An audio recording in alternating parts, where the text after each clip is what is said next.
देख रहे हैं खबर उत्तराखंड और मैं हूं आपके साथ जागृति खंतवाल। रुक कर लेते हैं खबरों की ओर। मुख्यमंत्री पुष्कर सिंह धामी ने संकल्प दिवस के अवसर पर घंटाघर देहरादून में संकल्प दौड़ का फ्लैग ऑफ किया। मुख्यमंत्री पुष्कर सिंह धामी ने कहा कि उत्तराखंड को 2025 तक हर क्षेत्र में देश के अग्रणी राज्यों की श्रेणी में लाने के लिए राज्य सरकार पूरी तरह से काम कर रही है। उत्तराखंड की जनता से किए वादों को पूरा करने की दिशा में तेजी से प्रयास किए जा रहे हैं।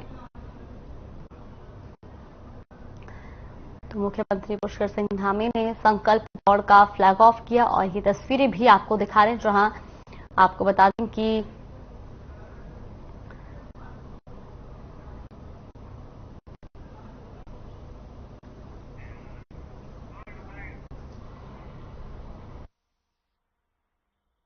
मैं सभी का धन्यवाद करता हूं, उत्तराखंड की देवतुल्य जनता का धन्यवाद करता हूं, हमारे देश के यशस्वी प्रधानमंत्री मोदी जी का धन्यवाद करता हूं कि उन्होंने मुझे अवसर दिया अपनी पार्टी के राष्ट्रीय अध्यक्ष जगत प्रकाश नड्डा जी का, मुख्यमंत्री अमित शाह जी का, अपने केंद्रीय नेतृत्व का, उन्होंने मेरे जैसे सामाजिक कार्यकर्ता को अवसर दिया और उत्तराखंड की देवतुल्य जनता जिन्होंने हम लोगों को पुनः यहाँ पर काम करने का अवसर दिया है। और इस अवसर पर आज के संकल्प देते हैं कि हम हिन्दुस्तान के श्रेष्ठ राज्यों में शामिल होंगे। हम उत्तराखंड के पूरी तरह से समाप्त करेंगे, उत्तराखंड से नशे को पूरी तरह से देवभूमि को मुक्त करेंगे, देवभूमि का नशा से पूरी तरह से मुक्ति होगी।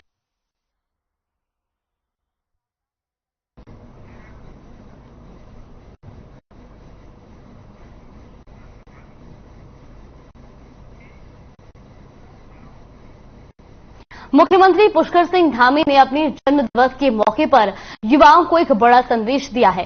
सीएम धामी ने युवाओं को कहा कि वो अपने कर्म पथ पर चले, मेहनत करें, उनके आगे सुनहरा भविष्य है। मुख्यमंत्री पुष्कर सिंह धामी ने कहा कि उत्तराखंड को लेकर प्रधानमंत्री नरेंद्र मोदी का जो विजन है, हम इस संकल्प को लेकर आगे बढ़ रहे हैं कि 2025 में उत्तराखंड देश का सर्वश्रेष्ठ राज्य बने।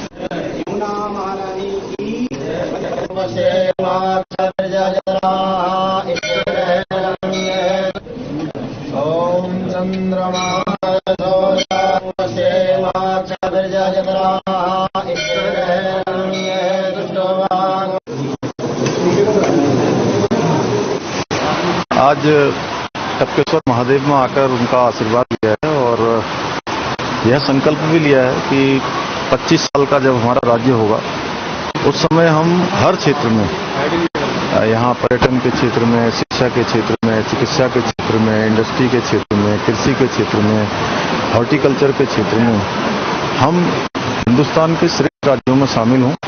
और हमारे देश के यशस्वी प्रधानमंत्री मोदी जी ने जो उत्तराखंड के लिए एक परिकल्पना की है कि 21वीं सदी का तीसरा दशक उत्तराखंड का दशक होगा। टपकेश्वर महादेव हमारी इस 21वीं सदी के तीसरे दशक को उत्तराखंड का दशक बनाएं। मैं उनसे प्रार्थना करता हूं। उत्तराखंड के पूर्व मुख्यमंत्री त्रिवेंद्र रावत ने अपने दिल्ली दौरे की जानकारी देते हुए कहा कि उन्होंने पीएम मोदी से मिलकर राज्य के विभिन्न मुद्दों और पार्टी संगठन को लेकर चर्चा की। साथ ही पहाड़ों में चीड़ के पेड़ से मिलने वाले पिरूल के उपयोग को लेकर भी बात हुई। बैकडोर भर्तियों के मामले में बोलते हुए पूर्व सीएम त्रिवेंद्र सिंह रावत ने कहा कि इस मामले में एसटीएफ पूरी ईमानदारी से काम कर रही है। तो देहरादून से ये खबर आपको बता रहे हैं, जहां उत्तराखंड के पूर्व मुख्यमंत्री त्रिवेंद्र सिंह रावत ने अपने दिल्ली दौरे की जानकारी देते हुए कहा कि उन्होंने पीएम मोदी से मिलकर राज्य के विभिन्न मुद्दों और पार्टी संगठन को लेकर चर्चा की। तो साथ ही आपको बता दें कि उन्होंने कहा कि पहाड़ों में चीड़ के पेड़ से मिलने वाले पिरोल के उपयोग को लेकर भी बात हुई, अधिक ऊंचाई पर है। तो वहीं बैकडोर भर्तियों के मामले में बोलते हुए पूर्व सीएम त्रिवेंद्र सिंह रावत ने कहा कि इस मामले में एसटीएफ पूरी ईमानदारी से काम कर रही है। जिस तरह से बैकडोर भर्ती के मामले में लगातार अब मुद्दा जो है वो गर्माता जा रहा है और ऐसे में जो प्रदेश की आम जनता है वो भी इसमें निष्पक्ष जांच की मांग कर रही है। तो वहीं उस पर बोलते हुए उन्होंने कहा कि एसटीएफ पूरी ईमानदारी से काम कर रही है और इसमें कई गिरफ्तारियां भी हुई हैं।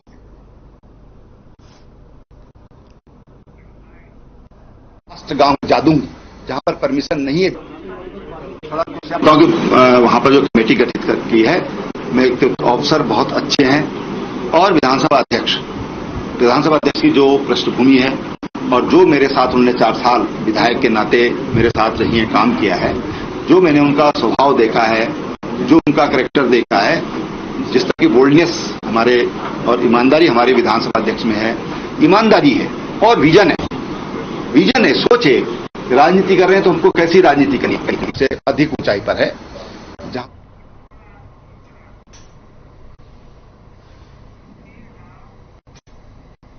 जिला अल्मोड़ा के दन्या में दुकानों में आग लगने के मामले में गिरफ्तार आरोपी कमल बिष्ट अल्मोड़ा कोर्ट में पेशी के बाद पुलिस को चकमा देकर फरार हो गया। आरोपी के कोर्ट से फरार होने के बाद पुलिस प्रशासन में हड़कंप मच गया। मामले की जानकारी देते हुए जिले के एसएसपी वरिष्ठ पुलिस अधीक्षक ने कहा कि पुलिस और पीएसी की 6 टीमें बनाकर आरोपी की तलाश शुरू कर दी है।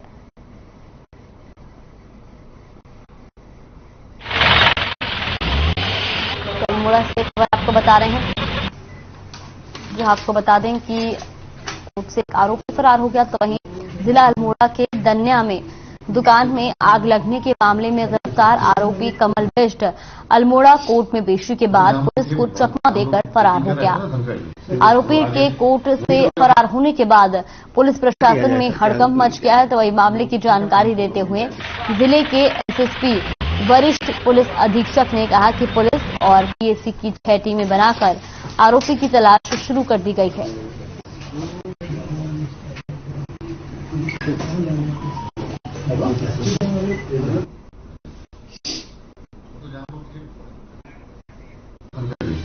आगे वही एक मुलजिम था जो भी कुछ दिनों पहले दन्या में पकड़ा गया था दुकान में आग लगाने की और बाइक चोरी करने का।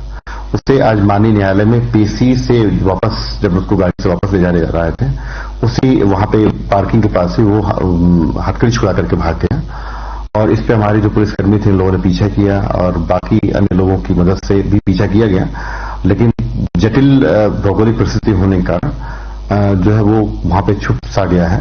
और हमारी जो करीब 6 टीमें, जो हमारी पुलिस की, पीएसी की सारी टीमें वहां पे कॉम्बिंग कर रही हैं और जो भी बाहर निकलने वाले जो भी मार्ग हैं, जो भी मोटर मार्ग हैं, उन सारे जगहों पे या जहां पे वो गाड़ गदेरी निकलने वाले रास्ता निकल सकता है, उन सारे जगहों पे हमारे पुलिस की टीम बागेश्वर में हुए प्रांतीय उद्योग व्यापार प्रतिनिधि मंडल के चुनाव में युवा चेहरों ने अपनी जीत दर्ज की। चुनाव में अध्यक्ष पद पर निर्वाचित कवि जोशी ने सबसे बड़ी जीत हासिल करते हुए अन्य सभी प्रत्याशियों की जमानत जब्त करा दी। चुनाव में अध्यक्ष पद पर निर्वाचित कवि जोशी ने कहा कि वो व्यापारी हितों की रक्षा के लिए हर संभव कार्य करेंगे। तो बागेश्वर से खबर आपको बता रहे हैं, जहां व्यापारी प्रतिनिधि मंडल का चुनाव हुआ, तो वहीं चुनाव कवि जोशी इस चुनाव के बाद अध्यक्ष घोषित किए गए। तो वहीं आपको बता दें कि चुनाव में अध्यक्ष पद पर निर्वाचित कवि जोशी ने कहा कि व्यापारियों के हितों की रक्षा के लिए हर संभव कार्य करेंगे। तो तस्वीर भी आपको दिखा रहे हैं, जहां युवा चेहरों ने चुनाव में अपनी जीत दर्ज की, तो वहीं चुनाव में अध्यक्ष पद पर निर्वाचित कवि जोशी ने सबसे बड़ी जीत हासिल करते हुए अन्य सभी प्रत्याशियों की जमानत जब्त करा दी। चुनाव में अध्यक्ष पद पर निर्वाचित कवि जोशी ने यह भी कहा कि वो व्यापारियों के हितों की रक्षा के लिए हर संभव कार्य करेंगे।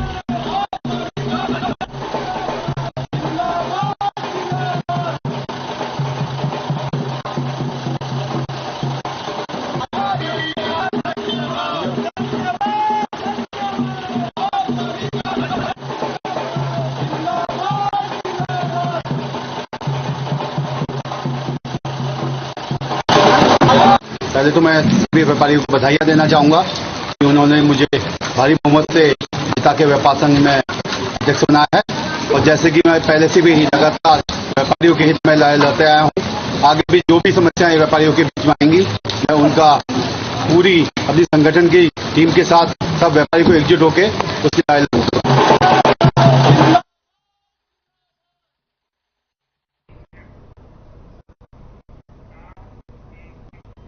उत्तराखंड वक्फ बोर्ड इन दिनों लगातार सुर्खियों में बना हुआ है। दरअसल बीजेपी के प्रदेश प्रवक्ता रहे शादाब शम्स के वक्फ बोर्ड अध्यक्ष बनने के बाद उन्होंने वक्फ की संपत्तियों और मदरसों के साथ साथ कुरान क्लियर को लेकर बयान दिया था, जिसके बाद उनके बयानों को लेकर लगातार विवाद जारी है।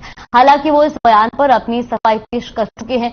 अध्यक्ष बनने के बाद शादाब शम्स ने वक्फ बोर्ड की पहली बैठक बुलाई, जिसमें कई निर्णय लिए गए। वक्फ बोर्ड की पहली बैठक में बोर्ड ने पिछले 5 सालों में क्या क्या काम किए उन पर चर्चा हुई। साथ ही राज्य में उन 103 मदरसों पर भी निर्णय लिया गया जो उत्तराखंड में वक्फ बोर्ड के पास हैं, जिसमें से ये कहा गया है कि उन मदरसों में स्मार्ट क्लासेस जो कुरान पढ़ाना चाहेंगे वो कुरान भी पढ़ेंगे। वहीं वक्फ बोर्ड अध्यक्ष शादाब शम्स का कहना है कि आने वाले वक्त में कैसे हम देश को missile man APJ Abdul Kalam जैसे महान वैज्ञानिक दे सकते हैं, इसकी कोशिश की जा रही है।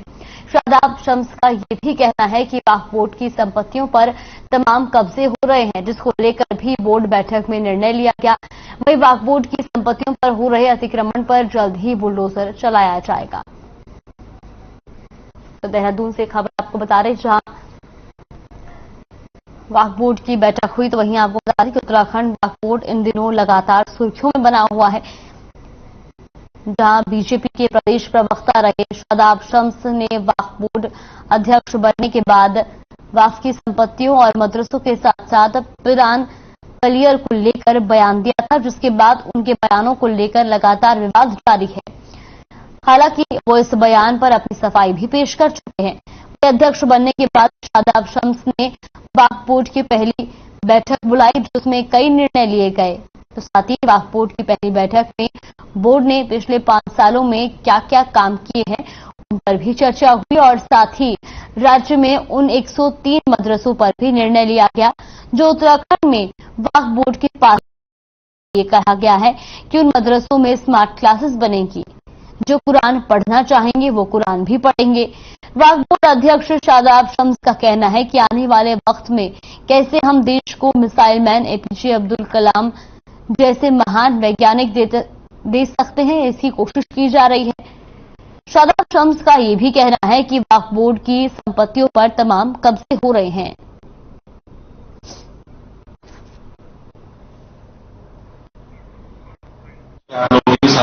वक्फ बोर्ड की पहली बैठक थी और चेयरमैन वक्फ बोर्ड उत्तराखंड बनने के बाद ये बोर्ड की पहली बैठक हुई है और उम्मीदें हैं इस बैठक से। तो बोर्ड का प्रस्तुतिकरण हुआ कि पिछले विगत 5 वर्षों में बोर्ड ने क्या काम किया, उनके कामों को देखा गया।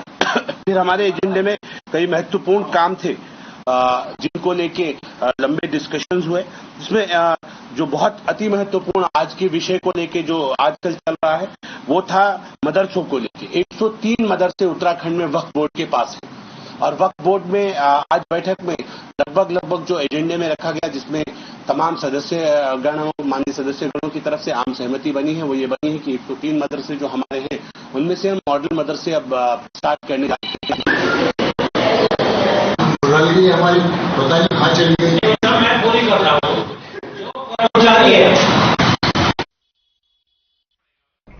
यूकेएसएसएससी पेपर लीक मामले में यूपी एसटीएफ ने इस मामले में सादिक मूसा और योगेश्वर राव को गिरफ्तार किया है। उत्तराखंड पुलिस ने सादिक मूसा पर 2 लाख और योगेश्वर राव पर 1 लाख रुपए का इनाम रखा था। तो देहरादून से खबर आपको बता रहे, जहां यूकेएसएसएससी पेपर लीक मामले में अब एसटीएफ ने यूपी से 2 आरोपियों को गिरफ्तार किया है। लगातार इसमें कई गिरफ्तारियां हो चुकी हैं और अब 2 आरोपियों को और इसमें गिरफ्तार किया गया है।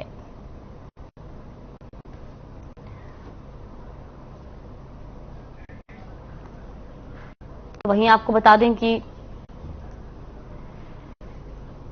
जहां एसटीएफ अब यूकेएसएससी पेपर लीक मामले को लेकर लगातार जांच कर रही है। लगातार इस मामले में कई खुलासे किए जा रहे हैं, कई गिरफ्तारियां इसमें हो चुकी हैं और अब आपको बता दें कि इस पेपर लीक मामले में यूपी एसटीएफ ने सादिक मूसा और योगेश्वर राव को गिरफ्तार किया है। उत्तराखंड पुलिस ने सादिक मूसा पर 2 लाख और योगेश्वर राव पर 1 लाख रुपए का इनाम भी रखा था।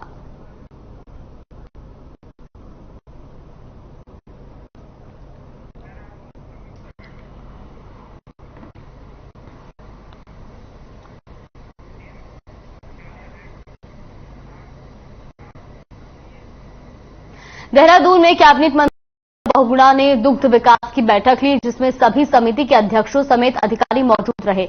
उन्होंने कहा कि दुग्ध समितियों का कई जगह पर ग्राफ गिरा है, जिसमें भूसे की कीमत बढ़ना मुख्य वजह है। उन्होंने आगे कहा कि सोसाइटीज को मजबूत करने के लिए इस बैठक को बुलाया गया था, ताकि छोटे पशुपालक जो सोसाइटी से जुड़े हुए हैं उनको फायदा पहुंचाया जा सके। तो उत्तराखंड के देहरादून से खबर आपको बता रहे, जहां कैबिनेट मंत्री सौरभ बहुगुणा ने बैठक ली, तो वही दुग्ध विकास की बैठक समिति के अध्यक्ष समेत अधिकारी इसमें मौजूद रहे। तो वहीं आपको ये भी बता दें कि उन्होंने कहा कि कई जगहों पर दुग्ध समितियों का ग्राफ गिरा है और जिसमें भूसे की कीमत बढ़ना मुख्य वजह सामने आ रहा है। वहीं उन्होंने कहा कि सोसाइटीज को मजबूत करने के लिए इस बैठक को बुलाया गया था, ताकि छोटे पशुपालक जो सोसाइटी से जुड़े हुए हैं उनको फायदा पहुंचाया जा सके।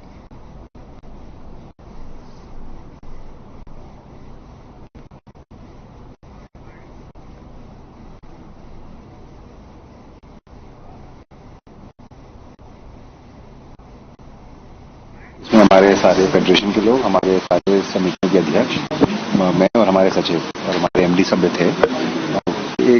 जब मैं लोगों के बीच जा रहा था तो काफी पशुपालकों के बीच में जाने की जो सरकार में आपके द्वारा एक हमने प्रोग्राम शुरू किया था, तो वहाँ पे जो समस्याएं सुनने को मिल रही थी कि हमारे भूसे के रेट बहुत बढ़ गए हैं, हमारा दूध का जो प्रोक्योरमेंट है सोसाइटीज का वो गिरा है, और स्पेशली 3 जिलों में उधमसिंह नगर, हरिद्वार और देहरादून।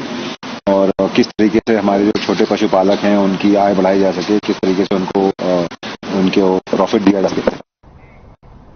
देश भर में एक तरफ इंसानों में कोरोना वायरस का कहर जारी है, तो वहीं दूसरी तरफ जानवर भी खतरनाक वायरस की चपेट में आ चुके हैं। पशुओं में लंपी स्किन नामक वायरस तेजी से फैल रहा है और इस वायरस से गाय, बैल समेत अन्य पशु बीमार होते जा रहे हैं, जिसमें एक संक्रमित पशु के पास आने पर लगातार अन्य पशु भी संक्रमित हो रहे हैं। तो वहीं उत्तराखंड में भी लंपी बीमारी का खतरा बना हुआ है। पशुपालक अपने पशुओं की साफ सफाई और लगातार पशु चिकित्सकों से सलाह ले रहे हैं। ऐसे में पशु चिकित्सक सुधांशु मिश्रा ने बताया कि अभी उधमसिंह नगर जिले में लंपी वायरस का कोई लक्षण नहीं दिखाई दिया है, फिर भी पशुपालकों को बीमारी से बचाव के लिए लगातार जागरूक किया जा रहा है। लंपी वायरस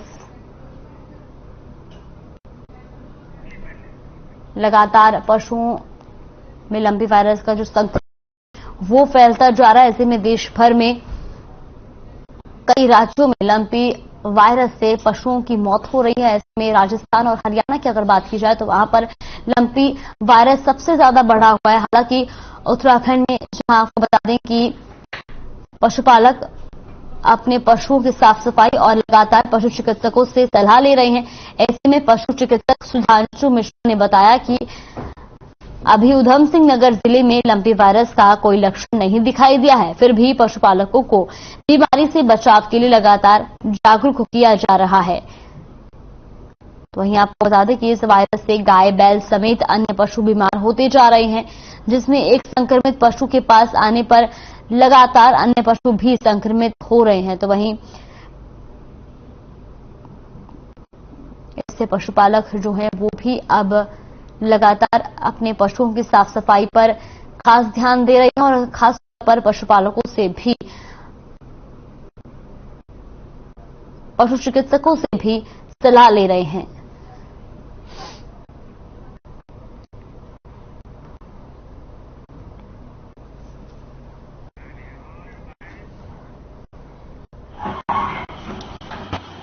यदि lumpy skin disease viral disease है, इसका प्रकोप देखा गया है राजस्थान में, पंजाब में, उत्तर प्रदेश में, हमारे सीमावर्ती जिले जो है न्यूयॉर्क में इसका प्रकोप जाता है। हरिद्वार और देहरादून में हमारे यहाँ उत्तराखंड में सबसे ज्यादा केस आया है। जसपुर में हमने जो है यहाँ पर 5 टीकाकरण की टीम हम लोगों ने बना दिया है। टीकाकरण जो है लगभग हमारा आज के डेट तक लगभग 2200 डोज टीकाकरण हो गया है और टीकाकरण चल रहा है। अभी यहाँ पे बहुत ऐसे कोई केस नहीं देखा गया है।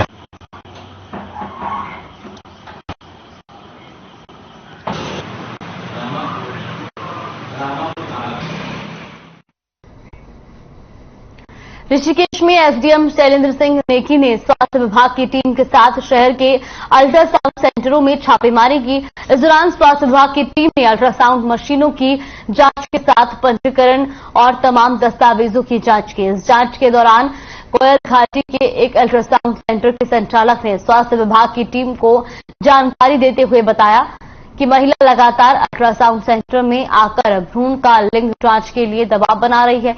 इस मामले में स्वास्थ्य विभाग की टीम ने जल्द ही महिला से मिलकर उसकी काउंसलिंग करने की बात कही।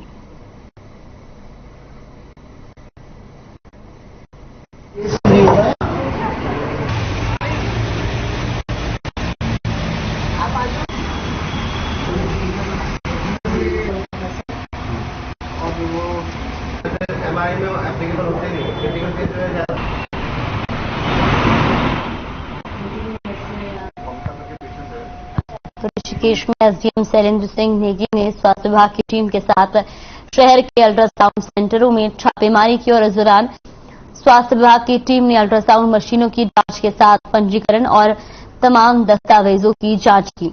वहीं इस जांच के दौरान कोयल घाटी के एक अल्ट्रासाउंड सेंटर के संचालक ने स्वास्थ्य विभाग की टीम को जानकारी देते हुए बताया कि महिला लगातार अल्ट्रासाउंड सेंटर में आकर भ्रूण का लिंग जांच के लिए दबाव बना रही है। वहीं इस मामले में स्वास्थ्य विभाग की टीम ने जल्द ही महिला से मिलकर उसकी काउंसलिंग करने की बात कही है।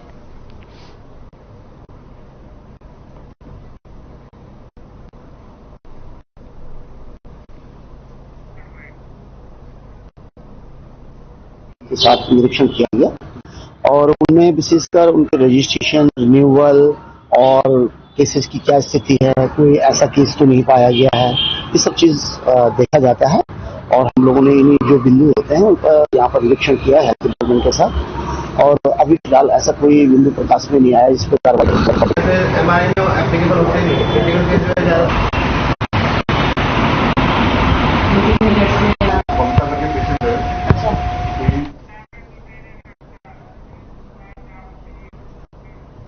सितारगंज से है, जहां 13 जुलाई को फ्यूजन माइक्रो कंपनी के कलेक्शन एजेंट से लूट के मामले में फरार चल रहे आरोपी को पुलिस ने गिरफ्तार किया।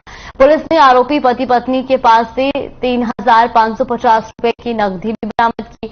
आपको बता दें कि फ्यूजन माइक्रो फाइनेंस कंपनी के कलेक्शन एजेंट से झाड़ी मंदिर शक्ति फार्म के रास्ते पर 5 लोगों ने तमंचा दिखाकर 1,94,814 रुपए लूट लिए थे, जिसके बाद सितारगंज पुलिस ने कलेक्शन एजेंट की तहरीर पर मुकदमा दर्ज कर लिया था।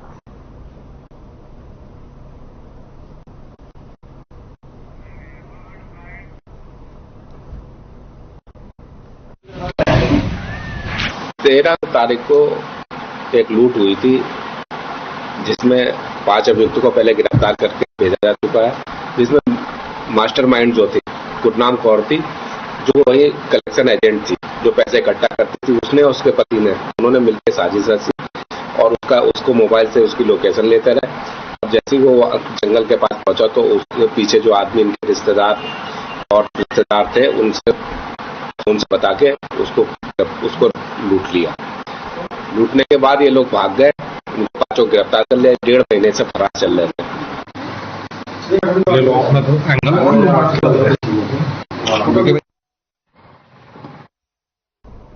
कोटद्वार में हत्या की आशंका को लेकर मृतक के परिजनों ने कोतवाली में जमकर हंगामा काटा। परिजनों का आरोप है कि उनके बच्चे हादसे का शिकार नहीं हुए हैं, बल्कि उनकी हत्या की गई है।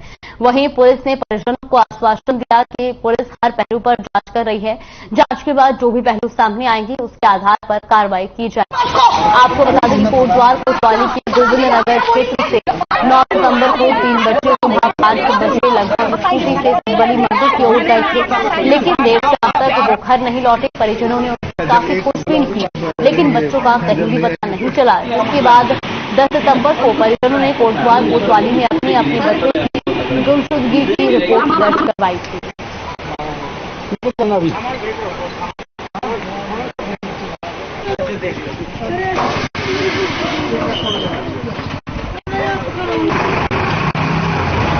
इनसे सिर्फ ये जानने आए थे कि आगे क्या प्रोसेस करा है। हमने स्कूटी देखी अपनी, इन्होंने बोला हादसा है। सर मैंने बोला ये हादसा नहीं है, हमारी स्कूटी पे इतनी सी भी खरोच नहीं है, ये सब जानते हैं। जिस दिन हम हादसे पहुंचे थे तो मीडिया भी आई थी, सब आए थे, हमने बोला ये हादसा नहीं है। अब हमने स्कूटी देखी है, आइए मैं आपको स्कूटी दिखाती हूँ, ठीक है। स्कूटी देखी, चूर चूर कर दी है, थान में करी है, इसलिए हादसे का नाम दे रही है। हादसा नहीं है, पूरे शहर में खबर है हादसा नहीं है। घटनाक्रम एग्जैक्ट क्या था कोई प्रत्यक्षदर्शी उसका नहीं है, तो जो उनके परिजनों द्वारा बताया जा रहा है या जिस टाइप जो भी बातें चल रही हैं, हमारा दायित्व प्रोफेशनल रिस्पॉन्सिबिलिटी कि हम हर एंगल पे काम करेंगे और एज ए पुलिस डिपार्टमेंट मैंने नीचे निर्देश दिए हुए हैं और एक एक पॉइंट पे जो जो संभावना जहां पर भी कोई पॉसिबिलिटी हम हर पॉसिबिलिटी पे काम करेंगे। तो एग्जैक्ट घटनाक्रम क्या है, जैसे पोस्टमार्टम रिपोर्ट आने के बाद, चीजें वहां देखने के बाद, ये सारी चीजों की बात क्लियर पड़ा। खबर उत्तराखंड में फिलहाल के लिए बस इतना ही। आप बने रहिए हमारे साथ। नमस्कार।